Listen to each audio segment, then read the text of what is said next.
找了个地方躲了一下，雨下来，我们慢慢的走。就走了半路，他说不收人了，他觉得那边人太满了，他不要了。As Chen was walking in the rain, the number of confirmed coronavirus patients in Wuhan on day 1 of the lockdown was announced, 495. 10 times the number 2 weeks earlier. 9 million people were still in the city.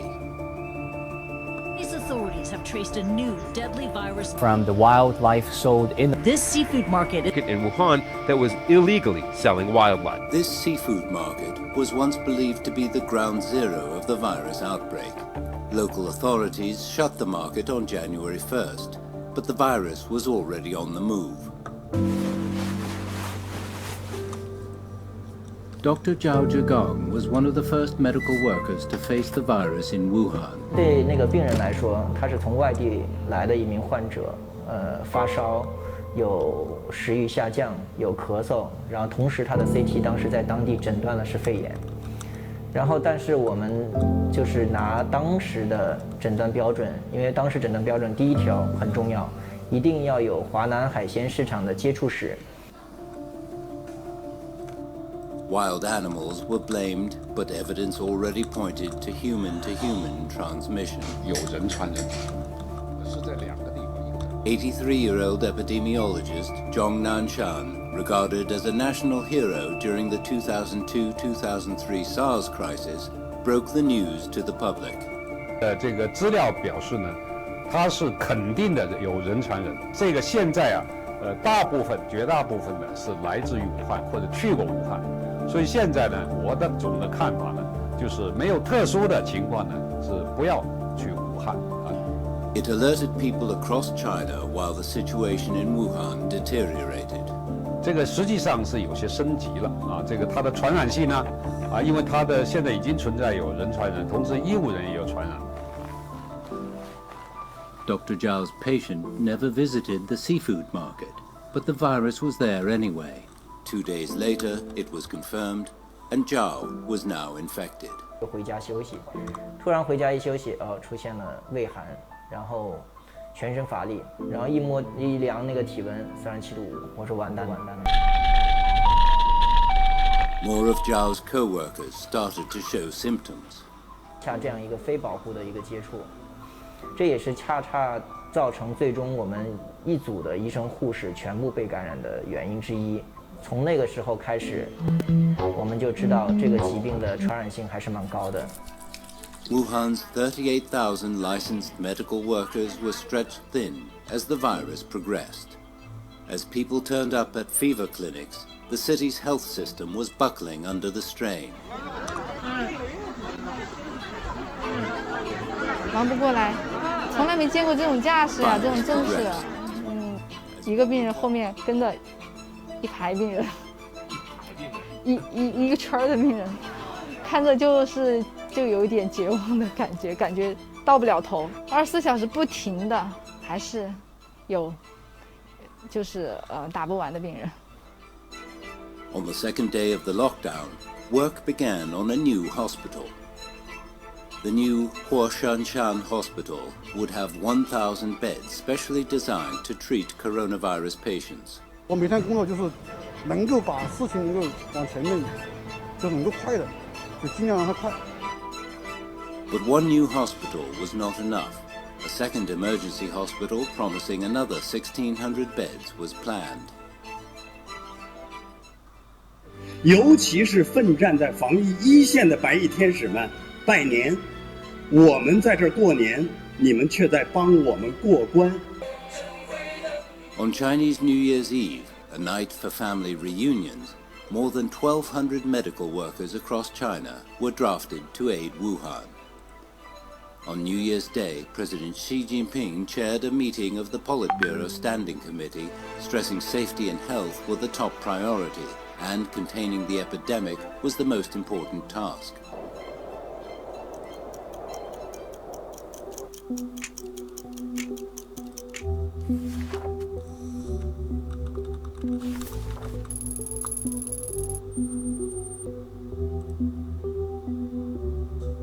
I'm declaring a public health emergency of international concern over the global outbreak of novel coronavirus. On January 31st, the World Health Organization declared the outbreak a public health emergency of international concern. The fight to cage the viper is no longer just about Wuhan. The main reason for this declaration is not because of what is happening in China. Our greatest concern is the potential for the virus to spread to countries with weaker health systems. Cities across China started to put medical supply factories back to work. Back in Wuhan, general hospitals started to modify their regular wards into quarantine rooms for treating severely ill coronavirus patients. We entered one of the wards, but we were told that nothing could be taken into the quarantine areas, including cameras. 这是清洁丙烯，就是工作丙烯，不行的。我们都没有带东西进去，我们都不能带手机进去。我们里面专门配了一台那个。我们专门自己，我掏钱买了一个台手机，1850。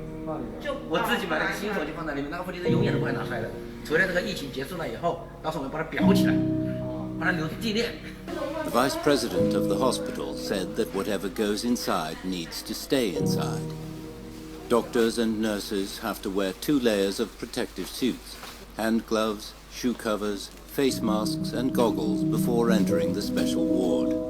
我的脸都破了，对啊，里面都是水泡，不然的话我这样戴没法戴，太疼了。 Finally, a GoPro was allowed inside, which had to be put into disinfectant for a whole day after filming. During their 6-hour shift, they can't drink, eat, or even use the toilet. 领导给我们用了那个纸尿布。现在穿了吗？今天没穿。今天没穿，平时有穿是吗？有。那如果说咱们如果想上厕所的话，都是憋的。这个一套房子300多块钱，我们要这样的价格了。 This is Dr. Tang Xin. He hasn't been home for 2 weeks. 我是刚给那个一个病人上了一个尿管，然后把那个操作的第3层时候给它抽掉。 Tang says severely ill patients need special care.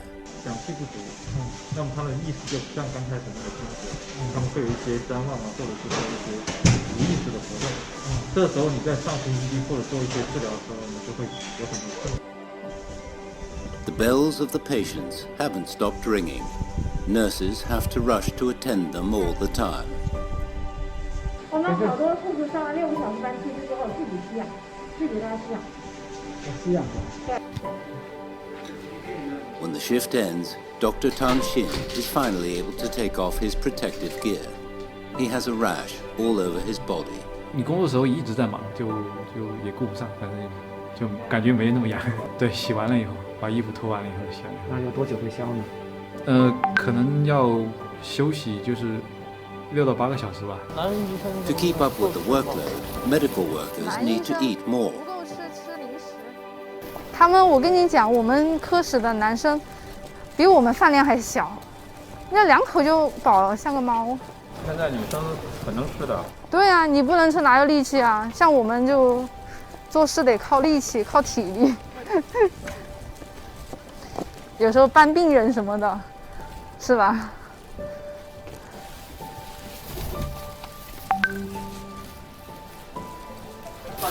？2人1张，我们有3个房，4个房是我们的，2人1张。2人1张。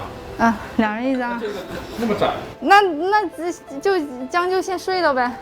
今天来的时候，你和你的小伙伴们状态都还挺好的。 必须嗨起来！你不嗨起来的话，你怎么去面对？你要压抑下去的话，完蛋了。我们就这样。谁能救得了你？只能我们自己救。But they also have fear. 说不害怕是假的，说不害怕是假的，就是当时就想到自己的孩子啊，然后想到自己的爸爸妈妈，然后就觉得万一自己有什么事，我爸妈只有1个孩子，他们怎么办？然后我的孩子还那么小。 他该怎么办？想我啦？你站远一点，我看一下你好不好？啊，是你，你看你的牙也还没有长起来，只能说跟他说，这次爸爸妈妈回来以后，等这场疫情就是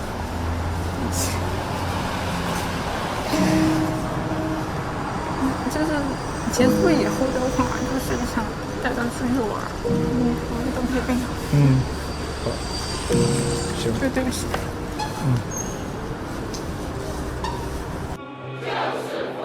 不辞艰辛。 By early February, over 10,000 medical workers from the rest of China had gone to help. And that number tripled in the following weeks. Doctors and nurses from 16 provinces were also drafted to help cities surrounding Wuhan, one province taking care of one city. Good news came out on February 2nd. The first emergency hospital, Huashanshan, started to take in severely ill coronavirus patients, less than 2 weeks after construction work began.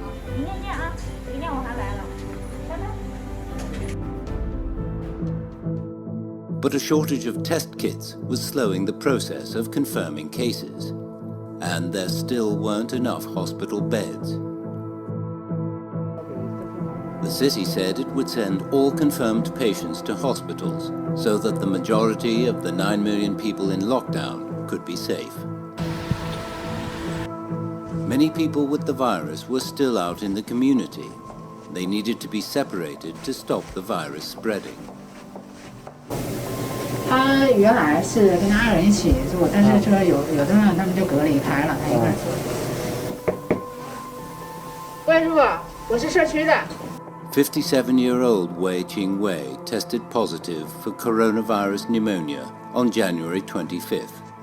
Since then, he has been staying home alone. 因为我看很多人都在抱怨嘛，说那个救助不及时啊。那其实，我们可能这点还没其实。 Wei is reluctant to go to the quarantine hospital. 在屋里还好休息。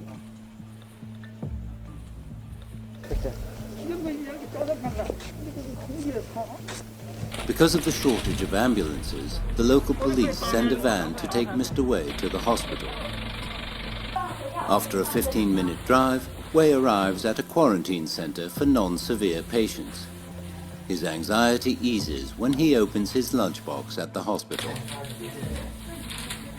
菜蛮好啊，这菜蛮好啊，倒是蛮好的。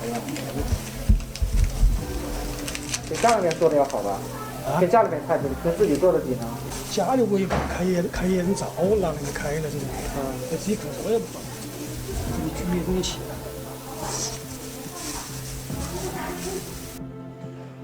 Dozens of quarantine centers were now opened across the city. Those in quarantine included people who had close contact with confirmed patients, fever patients, and people with clinical symptoms that had not yet been confirmed. On February 5th, Dr. Zhao Zhegang was well enough to return to work. 但我心里想说，现在这场战役还正在焦灼的状态呢，还有那么多的病人需要去处理，前面做的逃兵现在就要赶紧的冲上去，继续往下做。当然，这场战争最终还是会打赢。 The fatality rate of the virus is now under 3%, less than half that for SARS, but it's more contagious. On February 3rd, the nationwide death toll reached 361, overtaking SARS. But the next day, newly confirmed patients started to slow down outside Hubei province, where Wuhan is the provincial capital, a sign that the lockdown on Wuhan might have started to work.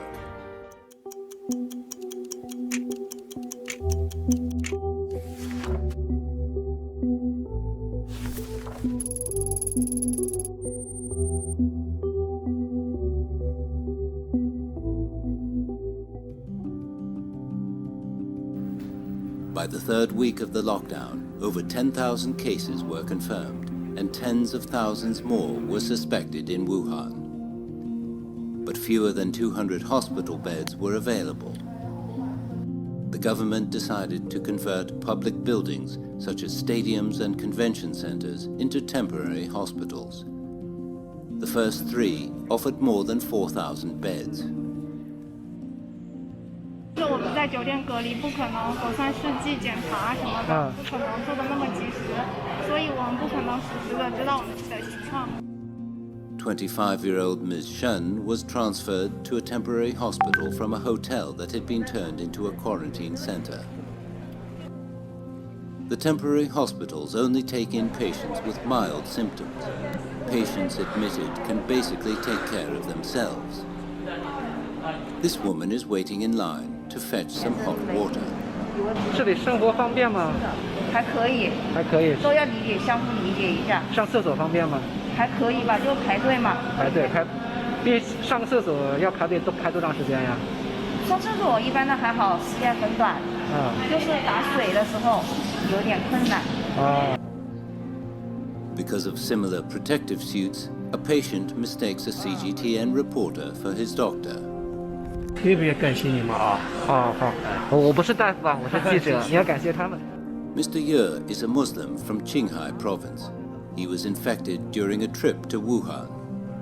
清真的全部拿过来了。也有专门的清真餐是吧？专门的清真的给我拿过来。需要自己解决吗？这个？啥都解决好了。餐费需要自己付吗？餐费啊，这是治疗费，需要你自己付钱吗？没有，全部给我包括完了。One woman is critical of the original response to the crisis. 这个国家也是费了很大的力气在拯救，但是还是武汉市地方对这个事情还是整治晚。今年很多人都在缅怀一位医生李文亮。A local doctor, Li Wenliang, tried to alert people about the virus a month before the lockdown, but he was reprimanded by the local authorities.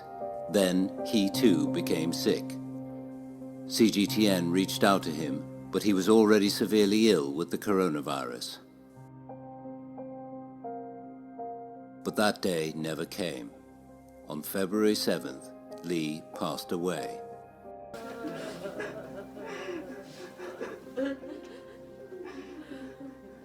Amid a public uproar, the central government sent a special team to investigate the circumstances leading to Dr. Li's death. In this battle against the virus, over 3,000 medical workers were infected in China. Many are in Wuhan. A dozen died.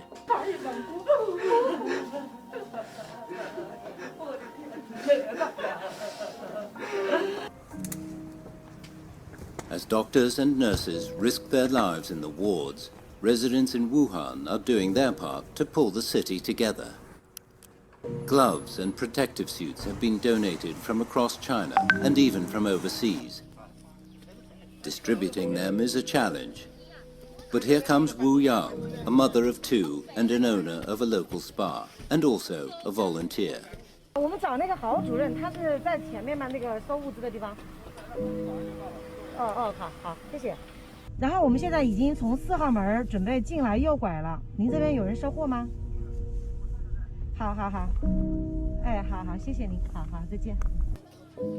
The delivery isn't easy. It takes time to find the right entrance. Most of the gates are closed to the public to prevent contamination. When we get there, doctors are already waiting. 就几天，因为现在口罩和最紧俏的就是个防护服和口罩，别的还好，会小一点，但是可以有很大的帮助。但是现在目前呢，现在最急需的是医用口罩。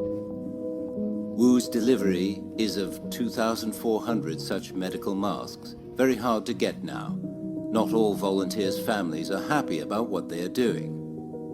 有支持的，也有不支持的。支持的就是那种分开，就是他独居，然后老婆和孩子到另外一个地方去住，为了支援工作，就是为了支援工作，而且还甚至有人剃光头的都有。然后我们是因为我每天在家里有2个小孩，还有老人，他们是不太支持的。但是因为我比较坚决，就是因为太多需要我们了，所以就每天就是担心，回去以后就自我隔离。然后我可能还害你挨骂了，是吧？对，然后我妈就骂我说她加入的是我影响到她。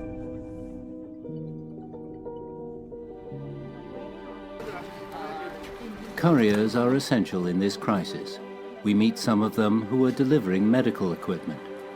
This one has no time to talk. 公司是有规定是吧？没有。啊？因为我们赶时间。We follow him to a warehouse and meet a nurse who coordinates the distribution of medical supplies. 就是武汉市和周边市区各个医院送物资，然后这边顺丰的站点就给予了很多帮助。包括有给荆州市中心医院送的物资，他们站点的费用都是他们员工自己出的。自己出的。对。Only 3 express companies insisted on providing service in town, but only for sending and receiving medical goods. 有没有跟其他的公司的快递小哥交流过？羡不羡慕他们现在？也不是羡慕，我觉得他们应该羡慕我们，因为我们在疫情最严重的时候还在挺身而出，还在为大家服务，我们觉得还是蛮自豪的。真的吗？很自豪。真的。Shi lives alone in Wuhan while his family lives in a remote village. He often has to go to hospitals with coronavirus patients. 妻子特别支持我，知道吗？他说在外面要让我时刻的小心，8点钟约好，然后视频聊天，他还看一下是不是骗他。他担心你骗他什么呢？主要是担心我们在外面，像我们特别是进入这些医院的，属于人员比较密集的地方。每次我小孩都说，这么一声“爸爸真棒”，这是我儿子每次说的，觉得蛮欣慰，知道吧？ On February 12th, more than 10,000 new cases were announced in the city. The surge came when health authorities started to use clinical symptoms to determine a coronavirus patient rather than relying on slow tests. 中共中央政治局常务委员会2月12号召开会议。On the same day, President Xi led another meeting of the Politburo Standing Committee. The meeting concluded that formalism and bureaucracy were big enemies in the fight against the virus. The next day, Hubei province and the city of Wuhan saw a change in leadership and more stringent measures to tackle the epidemic.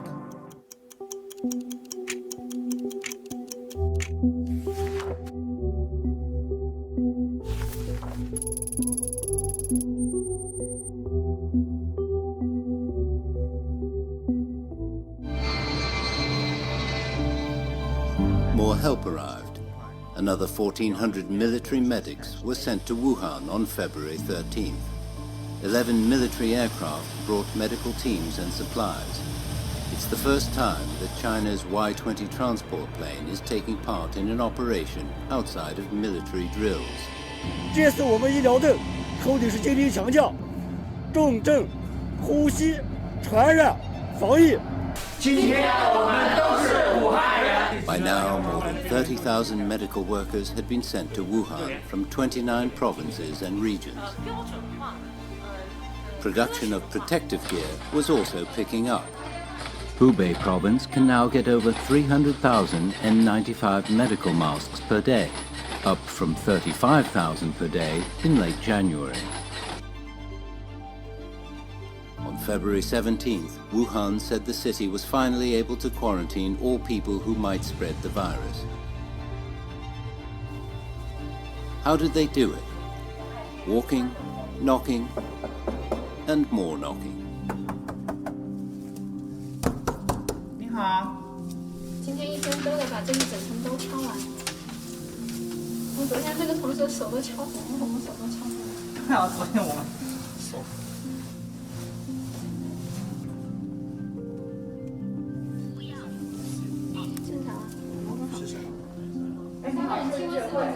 上面排查体温，需不需要我们测量？哦，查一遍啊。你有没有糖尿病、高血压、中等患者？体温都正常吗？我等下好，放门关好啊。需不需要我帮你测量啊？ Li checks 1,000 residents' health status to uncover coronavirus cases within her jurisdiction, or what she calls the grid. 他说妈妈是汪汪队的，后来就看到他爸爸就说外面很严重，他也很担心我，他还做噩梦，妈妈医院，他以为我生病了。 This has become a daily routine for Wuhan's community workers during the outbreak. And to keep the virus away from the healthy population, the city has strengthened its lockdown measures. 需外出就医的居民通过电话向社区报备。 Everyone is ordered to stay home until further notice. Only residents with medical emergencies or those with jobs relating to fighting the epidemic are allowed to leave. Groceries are purchased online, left at the entrances, and picked up later to avoid contact. 啊，能不能把你到医院去看这个？不能，哪个人说哪个？你们那个叫给我们开这药的？开我药说，你说要我能开得到药，我怎么晓得？他们给你开的药的单子的，我拿了单子来。在人民医院我看过，我找不出来，拿一张来。这个有的一片，我搞2包就差不多了。我们还是给你想办法联系医院好。这搞的安神药那些。那个我们开安神药。估计开不了，你非要有吃饭才能开，好啊。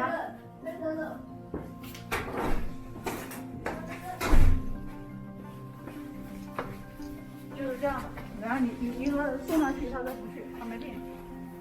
但是你看，他确实是有渗透期，看到没？就是这样的人。那现在你怎么办呢？我现在就帮他买药，我等下给他送口罩来，送消毒电脑关注呗，他就随时他们家把电话留着。你想问什么他都不知道，什么都不知道。Staying at home might avoid unnecessary contact, but there's a price to pay. 我就说搞了几十上，我们都是有工作的，要上班。我们也忙着急啊。我跟你讲，单位都要垮了。哎，是的。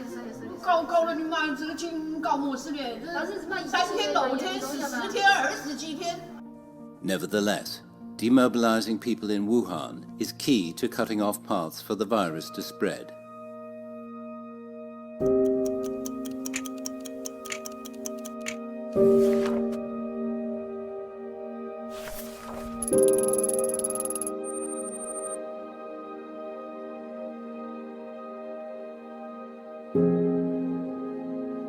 The opinion of the joint mission, after looking at this very, very closely and in different ways, that there's no question that China's bold approach to the rapid spread of this new respiratory pathogen has changed the course of what was a rapidly escalating and continues to be deadly epidemic.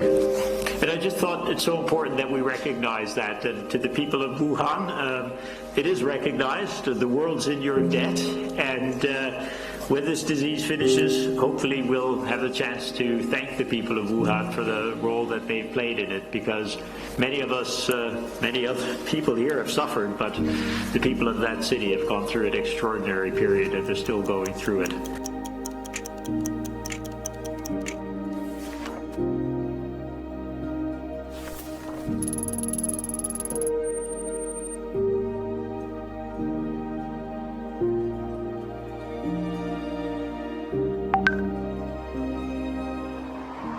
One month after the lockdown, it seems like an end is approaching.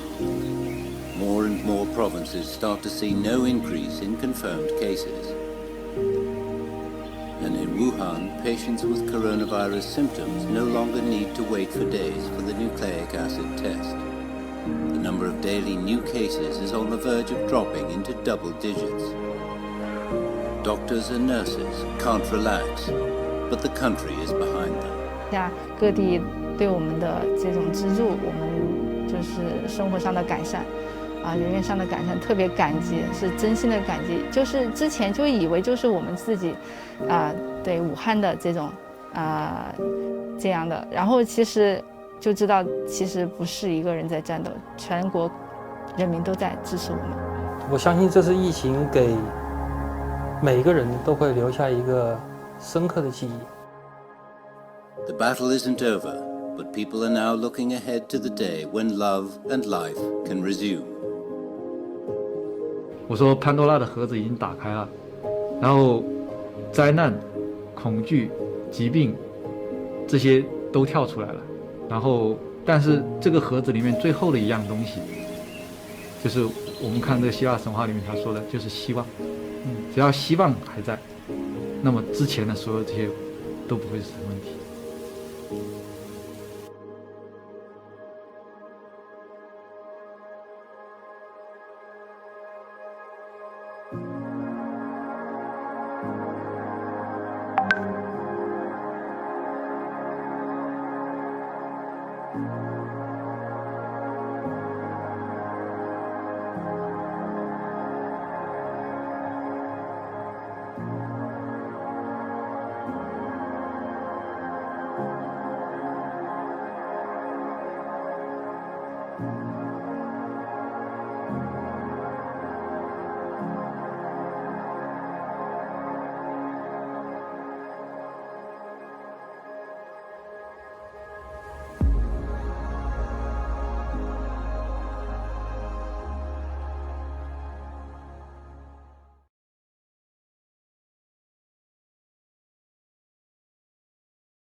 不能坐车，我们主要是这个配合车站做好这个解释工作，倡导旅客。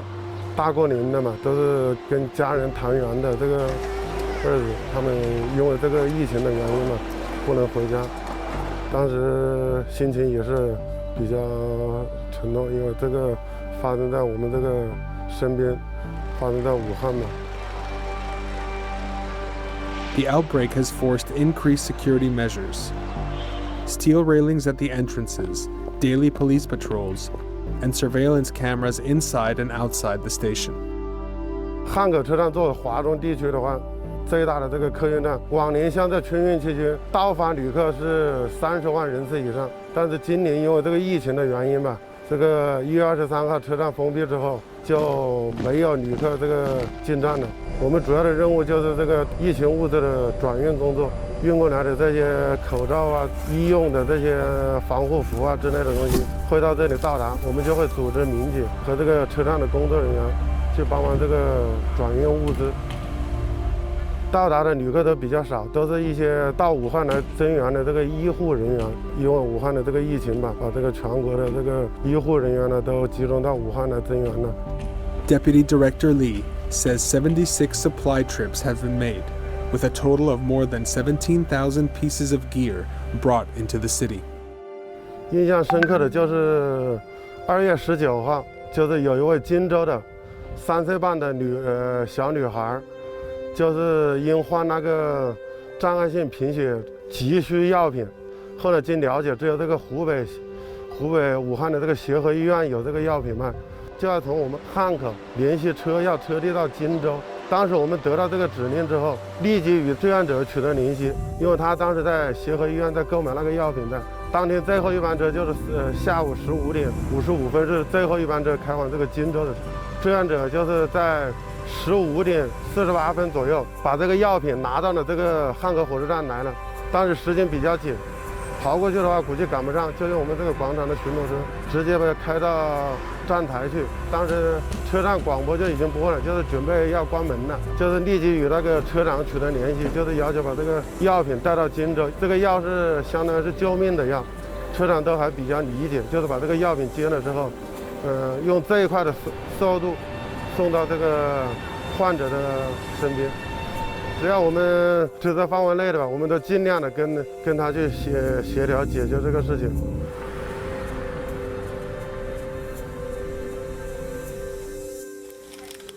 This is Wansong community in Wuhan. 全市的各社区进行封闭。CCTV correspondent Shang Jun follows a disinfection crew as they make their rounds. 确认每户人员的这个健康情况。28位，拿这个双面胶啊贴这个居民告知书，一会儿做这个网格排查的时候，如果有人家里没人，就把这个书贴在他的锁口上，这样的话一会儿有人回来呢，咱也能知道。这个是疫情排查，排查主要是排查第一个有没有发热的，还有没有重症的，主要是这些危重病人的，然后就是孕妇，这3类人员要进行一个排查。咱今天的任务是跑多少？今天多少？你们跑多少是跑多少？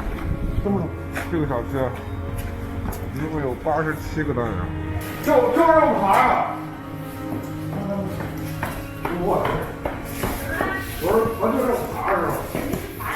我们没要电梯啊！有电梯还危险。我们那里脚趾头都没来给你。我屋里还有没有人？屋里面有没有人？哎，你看他把门关了，我就问你几个问题。你还是屋里几个人？叫么子？你看屋里情况都还好，没得发楼的吧？Shang Jun climbed 8 floors to speak with the households. None of these buildings have elevators, and each floor has 3 households. In neighboring buildings, there are 8 households on each floor. 那要不要中证的人呢？中证什么情况？身份证号？要不要发烧？要不要口罩？我只要再让你把门稍微打开一点，我进来。电话号码也有啊。口罩也发了啊。要不要选一下？不要钱。啊，你看，能不能把你到医院去看这个？不能，哪有的说哪有。估计开不了，你非要有处方才能看，好不好？但是你看，他确实是有渗透期，看到没？就是这样的人。那现在你怎么办呢？我现在就帮他买药，我等下给他送口罩来，送消毒片来，关注着，那就随时让他们家把电话留着。你想喝什么他都不知道，他们都不知道，只能用这个片对。哦，用这个巴斯片啊，巴斯泡腾片是吗？消毒片。消毒片。对。你家出来。刚才啊，咱这个说，我现在才刚爬到第4层。Shang Jun climbed to the 4th floor. His left hand feels numb as he needs to press the handle all the time. There are about 10 people doing the disinfection work. Each person is responsible for disinfecting 8 units. 手套都磨破了。来了。师傅，口罩戴了，口罩戴了啊！我们抽烟。不是，你抽烟两在这上隔着，这里都是隔着的。我电视上面说下的，隔1.5米也。还是要注意，这个位置你不晓得哪个坐的。人家戴口罩也不戴。不听我的，我还要说，他不听我也要说，我不说没办法。我发现你这个工作特别好，就是怎么干都有人能骂你。对。但是你这个也有人说不是，那个也有人说不是。你这哪是工作，这是修行啊！我说的是立即。3天，3585。3595。3595。一层。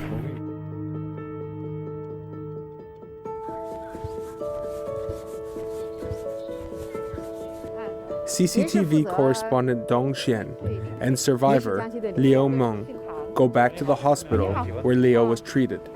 He remembers one nurse in particular who he wants to thank, a woman by the name of Yang. 因为我们有4个女的护士是姓杨，然后我们就逐个的找。Dong finds out the nurse who helped Leo is named Yang Hui Li from Jiangxi Province. 这位杨护士今天是什么班啊？杨护士，正好您忙完了啊，中央电视台的。找您干什么呀？您知道吗？找您是因为刘猛。刘猛，您看了吧那段视频？看了。就是那有一个小伙子，是吧？您对他还有印象吗？本来我病人实在是太多了，我都结合一下我那个写的日记啊，真的我没有想起来有这么一个人。其实对他没什么印象哈。可能就是众多患者中的一个吧。但是当您看到视频，回想起什么来了？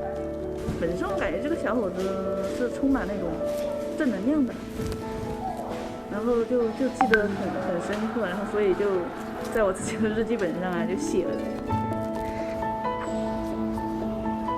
Liu waits for Nurse Yang to meet him outside the hospital. They can't shake hands, but Liu gets his chance to express his gratitude.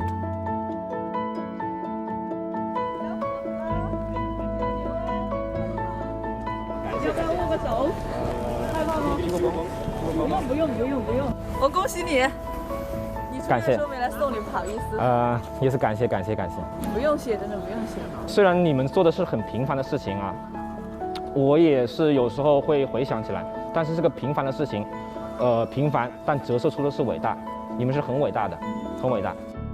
来武汉救援的医疗团队可能是有3万多，我觉得他们每一个人都是杨护士，他们每一个人就是面对患者的时候都是面带微笑。我记得您当时在我最低落的时候，您给了我鼓励。其实这个鼓励是言语之间的一句话而已，但是当我们低落的时候，我们需要这样鼓励，因为这个疾病，它是一个需要精神上去治疗的，这是最关键的。所以说，我很感谢你们，也是感谢整个来武汉救援的医疗队。The reunion is captured in a quick picture before Nurse Yang heads back to work.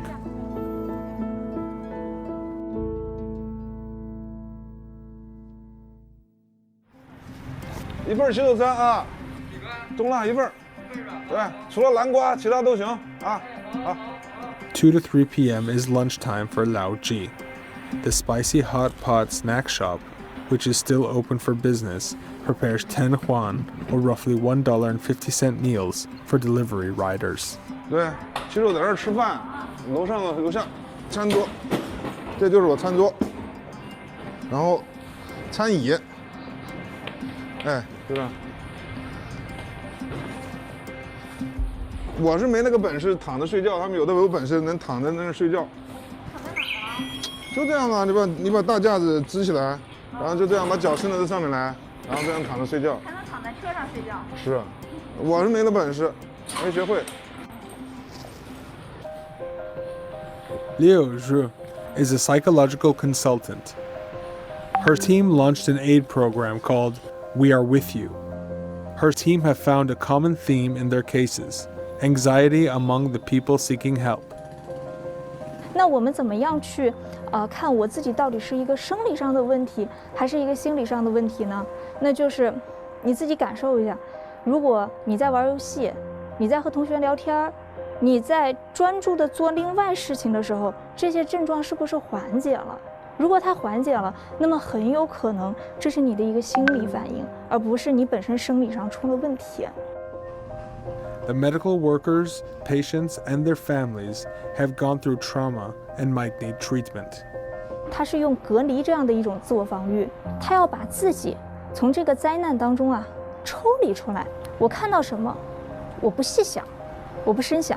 其实呢，最简单的方案就是倾听和倾诉。我们把情绪通过语言说出来，它本身就有着一种积极的治疗作用。所以呢，我们也开启了一个陪伴者的计划。喂，你好，哎，您外卖我给您放到您门口了，麻烦您出来拿一下哈。哎，好的好的，谢谢啊。不是。At 10 p.m., Lao Ji finally called it a day. 他每天都要干到这么晚吗？我看都10点了。这还算早的啊。这算早的。对，我们如果不是这个特殊时期，我们正常的时候呢，作息是晚上大概是10点钟才出来。Lao Ji said he was grateful that he and Xiao Qing both received psychological counseling. It was a reminder that they weren't alone on this journey. 在这个过程中呢，你就会碰到这么多温暖你的人，或者是这些人需要你，然后你会主动或者被动的让自己好像某种程度上像一个英雄一样，你就会心理上就会好过很多，或者是就是突然会变坚强很多。Over the past 2 weeks, Lao Ji has met scores of people battling the virus, and he's been alongside them fighting the battle.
For more on this episode, go to america.cgtn.com/big story.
This is a Global News special presentation.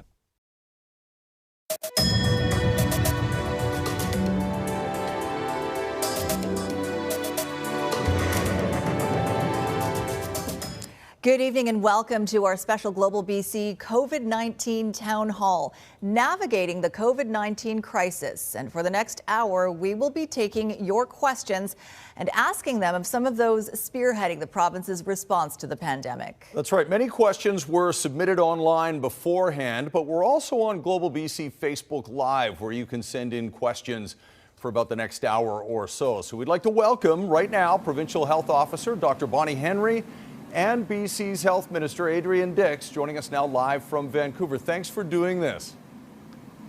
Good evening. Good evening. Great to see you, Chris and Sophie. Okay, we'll launch into those questions in just a moment. We also want to point out that Premier John Horgan also spoke with our Keith Baldry earlier today. We will have his answers to your pre-submitted questions as well. But as you know, of course, coronavirus has affected every Canadian deeply in such a short period of time. It was only January 28th when BC recorded its first presumptive case of novel coronavirus. In the past 7 weeks, though, things have changed dramatically. Today in BC, there are 250 confirmed cases, and there have been deaths. Now the province is in a state of emergency. Our viewers have been submitting questions to our website this week, and you can still, as we mentioned, get your questions in on Facebook Live.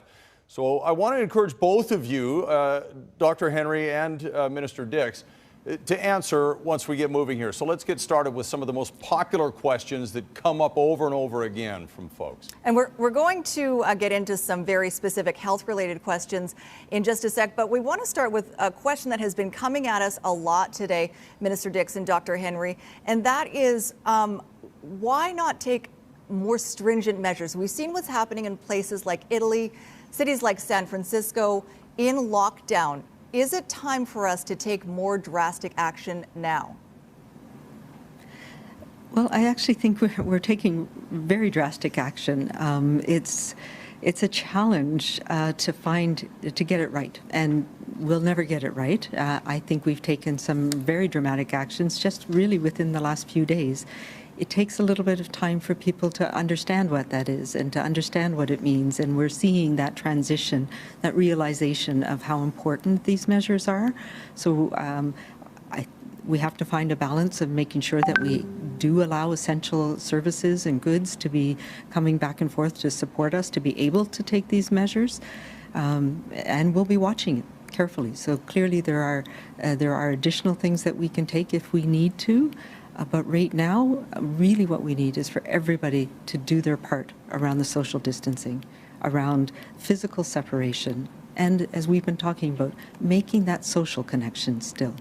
And Minister Dix, can you assure British Columbians that those measures are going to be enough, that the social distancing and self-isolating when it is appropriate are enough to prevent the kind of drastic infection we've seen in Italy?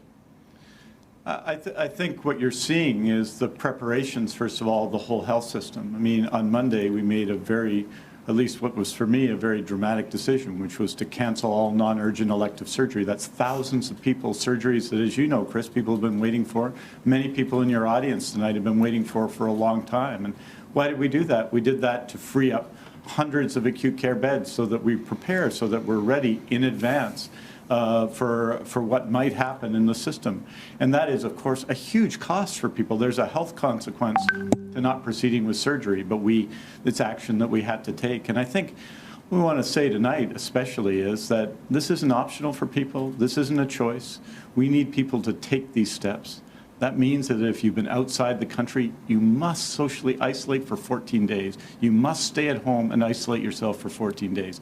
If you're sick, and we've been saying this for the 9 weeks we've been doing presentations and briefings, if you're sick, you must stay home. This isn't an option. This is your obligation to the people you love and everyone else in society. These can be profoundly important measures. The hand washing and all of the things, they may not seem like they're a lot, but they are profound changes in the way society works. This week we've seen the closing of all bars. We did that on St. Patrick's Day, which, as you all will remember. We've seen the decision to stop classes in schools. These are profound changes that have their own impact, but we have to take these steps now. But they will only work effectively. We will only work effectively if everyone out there watching says, this is my problem too, and does it. Minister Dix and Dr. Henry, you've both driven home that message every day during your press conferences. You know, we totally appreciate that. But people are still not doing many of those things. People are still congregating in places. They are not practicing social distancing. So at what point do you step in? And you say it's not an option, but at what point do you step in and actually use the enforcement that you now have the power to use? Well, I don't think it is an option, and I think this is what we've learned. It's not an option for people in BC. And the fact that some people, I think the majority of people are responding positively. I hear that every day, and it's inspiring to watch what people do. So that's the positive side. And the fact that some people may not have yet joined the fight doesn't mean that the obligation on anyone is any less. And so we're saying that it doesn't matter if there isn't someone on your block enforcing this at a particular moment. This is your obligation as a citizen, and we expect it to happen. And yes, there may be some need in the future to use other actions. But what we are asking to do now, what makes it effective now, is for individuals to act, thousands, tens of thousands of them perhaps, to act and to follow the advice. It's what we need to do now, and we need to be convincing. We need people to feel that this is their fight. And there's something empowering in that, and too, for everyone watching. Can't drive I that also point think, home you know, enough. yeah, and you know, people have asked, well, what does this actually mean? And so we've been trying in the last, I have been trying very much in the last few days to say, this is what it means for you if you're in a school, if you're in a playground, if you're at home, if you're in a workplace. You know, we need to have the limits that allow people to take the measures, and they need to know what to do. And my experience and our experience now is once people really understand what they need to do and are given the means to do it, they will. Which doesn't mean that we won't enforce it if we need to, and we have had a few occasions where that has happened. Dr. Henry, you might have the expertise to answer this question from Mary up in Campbell River, who wanted us to ask you if you know this, if the virus is mutating. Are there challenges in trying to nail down a vaccine, but really is the virus mutating from what we saw in China? Yeah, so a really interesting question, because this is an RNA virus, so it has a single strand of genetic material. So every time it replicates, there's a potential it's going to have a spelling error, if you will, and make a mistake or create a mutation. So there are slight changes in the virus that we've seen, and one of the things that helps us understand is where the virus came from. So for people here in British Columbia, we have been sequencing, they call it, the genome of the viruses here, and we know that early on, most of them came from China, not surprisingly. But the more recently, they've been coming from other countries, and we know that the ones that come from Iran are a little bit different. And most recently, almost all of our cases have a strain that is seen circulating in the United States. But if we mean, is it mutating so that it makes people sicker or that it makes it more resistant to any potential treatments, we haven't seen anything like that yet in terms of mutations. And so there's a lot of work being done about developing a vaccine, and it's based on the genomic sequence that is conserved. That's the same for all of those viruses. All right, I have to say apologies to Minister Dix, but I think a lot of these next few questions will be for Dr. Henry. Dr. Henry. That's fantastic. That's fantastic. That's as it should be. Oh, we'll get to you, Minister Dix. Don't you worry. All right. No worries. No worries. Craig from Victoria asks, how long after being infected is someone contagious?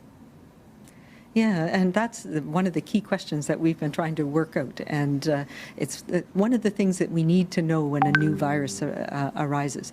Are you contagious? Are you infectious to others before you get sick? How long does it take before you're infectious to others? And then how long after you get sick are you better?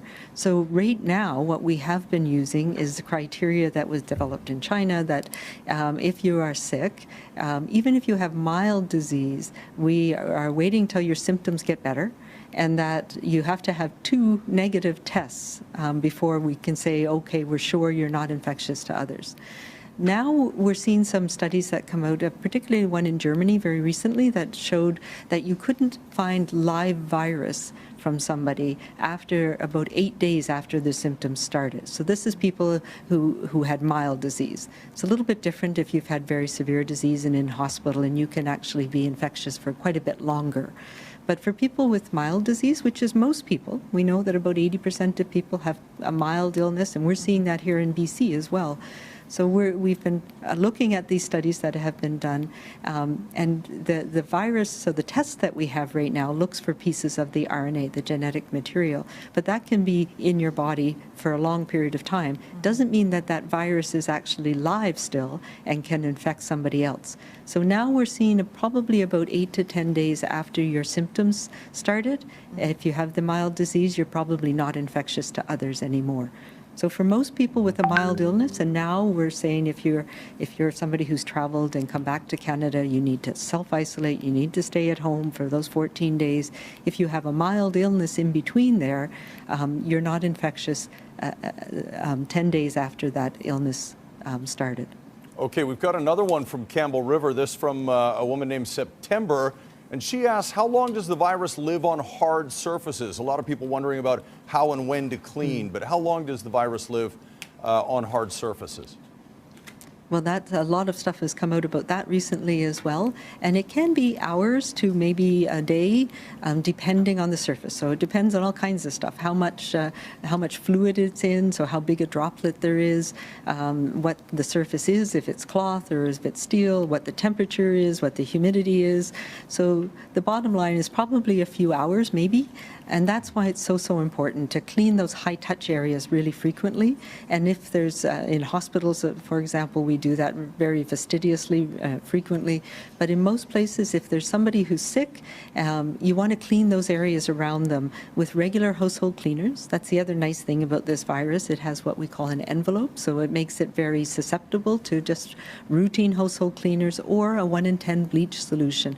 So washing those high-touch surfaces or places around where somebody's coughing, around their bed, around the bathroom, and those sorts of places, your kitchen, frequently 2 or 3 times a day, if somebody's sick in your house, is good. And the other really important thing is we know we're out, on transit, in the environment, and we touch things all the time. And it's easy to kill this virus with soap and water. Soap and water is your best protection, or to use alcohol-based hand sanitizers, and that will kill the virus on your hands so that you don't inoculate yourself with it. Okay. Good to know. Can't clean enough. All right, Vivian from Facebook wants to know how long it took those who have tested positive to recover. Yeah, so most of the people, so we've only reported 5 people who've met that testing criteria that I've told you about to be considered recovered. But most people have had an illness, so of the 200 and some that we've had in BC now, most people's illness has lasted 3 or 4 days and then has recovered and has been relatively mild. Some people have had a persistent cough for a while, and that's not unusual. People who have asthma or other respiratory illnesses, the cough can last for quite a bit. So I'm expecting that very soon we'll be able to say that way more people have recovered. So most illnesses last about 3 or 4 days. All right, one more before we go to break really quickly. Sherry from White Rock works in healthcare and wants to know, if you contract COVID-19 and recover, can you be reinfected? Quickly. Yeah, that's a big question. We're not sure, but probably not, and probably not right away. It may be, if the virus changes over time, that you might be able to be infected again, maybe next year. But right now, we don't think in the short term people get infected again. All right, thank you. A little bit of good news then. All right, Minister Adrian Dix, Dr. Bonnie Henry, stand by. We have the pair of them with us for about the next 45 minutes. And coming up after the break, we will check in with Premier John Horgan about the toll coronavirus is taking on the BC economy. Stay with us.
I think there is no question it's going to have a big impact. It is likely we will have a deficit.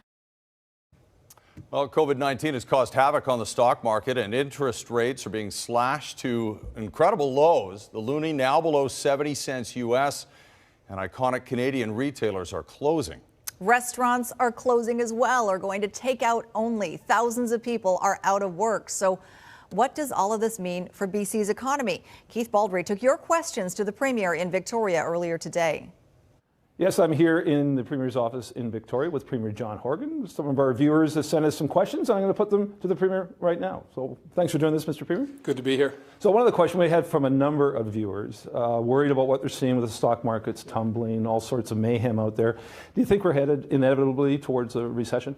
Well, I don't want to speculate on what's going to happen 2, 3, 4 months from now, but I do know that government revenues have dropped off a cliff, not just here in BC, but around the world. The private sector is retrenching. The stock market is extremely volatile. Volatile, in fact, doesn't even come close to describing what's happening within markets. But the good news about all of this is locally we've seen people step up, small businesses, large businesses here in BC, trying to bring together a Team BC approach to make sure we all get through this together. Now, you mentioned government revenues hemorrhaging, I guess. Does that mean, again, a deficit is inevitable? Finance Minister Carol James seemed to suggest that just a couple of days ago. And at the end of the day, does it really matter? Well, and that's a very good point. Less than a month ago, we tabled a balanced budget that had a forecast of balanced budgets for the next 3 years. And it was looked at by financial analysts and others in the marketplace saying, yeah, that's a prudent budget going forward and consistent with where BC's economy is with respect to low unemployment, lots of private sector investment, a diverse economy, resource-based, high-tech. All of the things that we have in British Columbia are our advantage, not just in good times, but in crisis.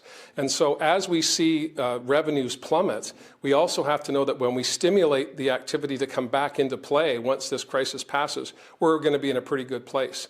But this is going to be a difficult time going forward. And on to the question, does it really matter? I didn't get elected. I didn't seek public office to just balance budgets. I sought public office to provide services for people.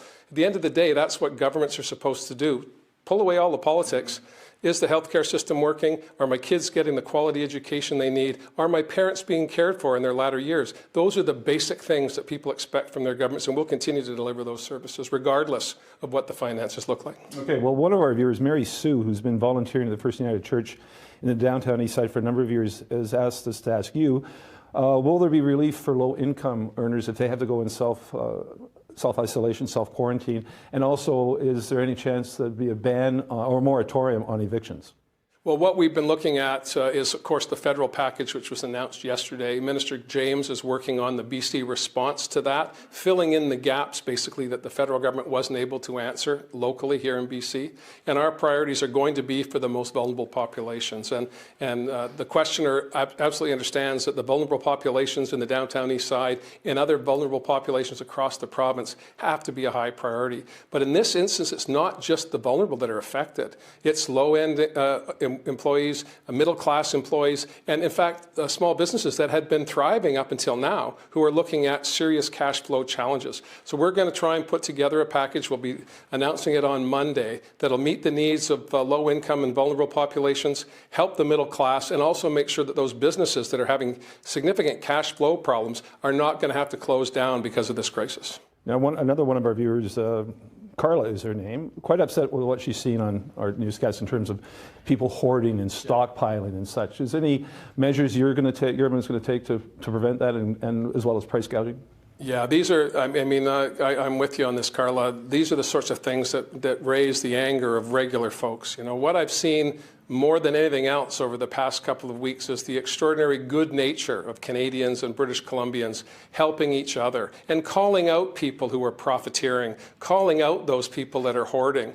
And of course, retailers are going to do their best to limit the number of products that people can take away. I think that's important. We've been working with the Retail Council of Canada on that, and they understand the challenges within the supply chain. It's in good shape today, but if people act irrationally, that'll have a negative impact. Minister Farnworth has evoked emergency powers here in British Columbia. He's also responsible for consumer protection. So if we see that type of behavior, you can assure, I want to assure your listeners and your viewers that we're going to crack down on that pretty hard. There's no space for profiteering in a time of crisis. We want the better parts of our character to show through on days like today. And finally, a number of our viewers want to know, what's the one thing you think British Columbians should take away from this crisis that we're all part of right now? Well, what's really been evident to me, Keith, is that as I talk to regular people, whether they're operating small businesses, I've talked to the captains of industry, the largest companies in British Columbia as well, and regular people, all the way through the whole spectrum of British Columbians. And to a person, people have said, not me, but what can I do to help you?